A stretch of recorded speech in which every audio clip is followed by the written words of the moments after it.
আসসালামু আলাইকুম প্রিয় বন্ধুরা, দেখেন আমার এমন একটা জায়গায় ডিউটি পড়ছে যেখানে শুধু অ্যাসিড, এই অ্যাসিড দিয়ে হচ্ছে পানিটা জীবাণুমুক্ত করা হয়, যাতে এই পানিটা নদীতে গেলে কিংবা কোনো সাগরে গেলে কিংবা কোনো খালে বিলে গেলে যাতে মানুষের কোনো ক্ষতি না হয়, মানুষ পরিবেশ যাতে দূষিত না হয়, এক কথায় সেই ব্যবস্থা করা হয়। তো এখানে বড় ধরনের একটা হাউস আছে, এই হাউসের ভিতরে সম্পূর্ণ অ্যাসিড দেওয়া আছে।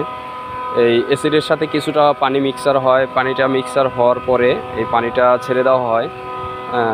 যদি কেহ ভুলবশত এই পানির ভিতরে পড়ে যায়, সে এক কথায় হয়তো 5 সেকেন্ডও বাঁচবে না, সে মারা যাবে। তার কোনো অস্তিত্বই থাকবে না। এর ভিতরে আমাদের ডিউটি পড়ে।